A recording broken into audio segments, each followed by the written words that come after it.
નમસ્કાર. આંગણવાડી કેન્દ્રોમાં ફરજ બજાવતા આંગણવાડી કાર્યકર બહેનો, આંગણવાડી તેડાગર બહેનો, સ્વાગત છે આપનું આપણી આ યુટ્યુબ ચેનલ ન્યૂઝ વિથ ભાવેશમાં. તો બહેનો, આજના વિડીયોમાં આપણે વાત કરવાના છીએ ગુજરાત હાઈકોર્ટના ચુકાદા બાદ આ મહિનામાં એટલે કે ફેબ્રુઆરી મહિનામાં આંગણવાડી બહેનોના વેતનમાં થશે વધારો જાહેર. તો બહેનો, 100 કામ પડતા મૂકીને પહેલા વિડીયો જોઈ લેજો, કારણ કે માહિતી તમારા માટે ખૂબ જ અગત્યની છે.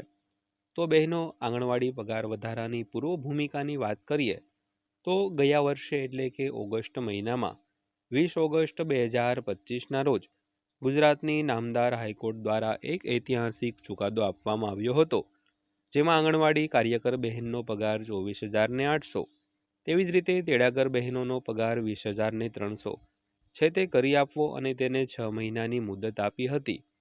અને આવતી 20 તારીખ એટલે કે 20 ફેબ્રુઆરી 2026 ત્યારે આ ચુકાદાને 6 મહિના પૂરા થાય છે તે પહેલાં 17 ફેબ્રુઆરીના રોજ ગુજરાત રાજ્યનું બજેટ રજૂ થવાનું છે.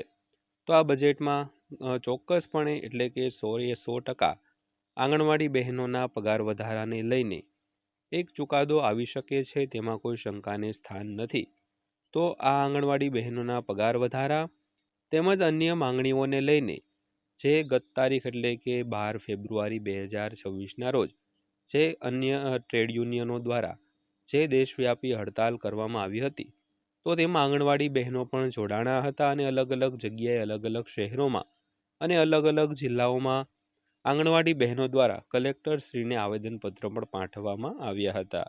તેમાં ખાસ કરીને જામનગર જિલ્લો, મહેસાણા, કડી અને અમદાવાદ એવા રાજકોટ એવા અલગ અલગ કેટલી જગ્યાએ જે આંગણવાડી બહેનો દ્વારા એક ઐતિહાસિક ચુકાદો આપવા માટે કલેક્ટરશ્રીને આવેદનપત્રો છે તે આપવામાં આવ્યા હતા.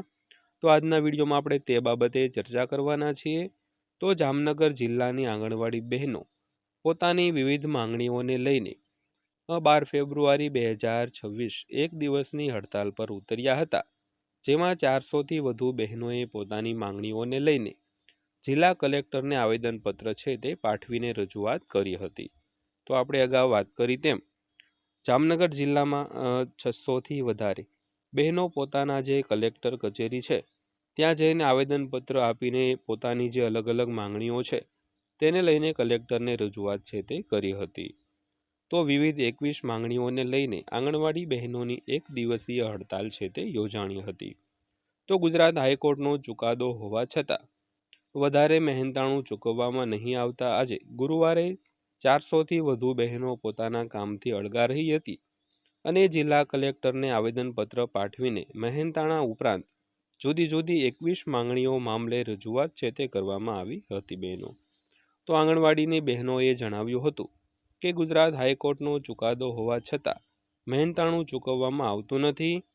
હેલ્પરને 20,400 અને કાર્યકર બહેનોને 24,800નો પગાર મંજૂર થયો છે, તેમ છતાં ચૂકવવામાં આવતો નથી અને વધુ કામગીરી છે તે કરાવવામાં આવે છે.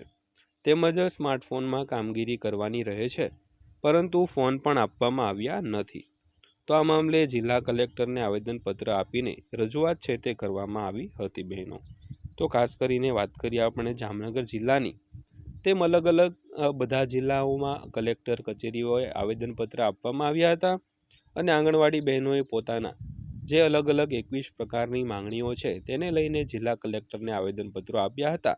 તો હવે આગામી સમયમાં જોવાનું રહ્યું કે આંગણવાડી બહેનો માટે પગાર વધારાને લઈને શું જાહેરાત થઈ શકે છે. તો બહેનો, આ હતી આજની માહિતી. વિડીયો અંત સુધી જોયો તે બદલ આપનો દિલથી આભાર. બહેનો.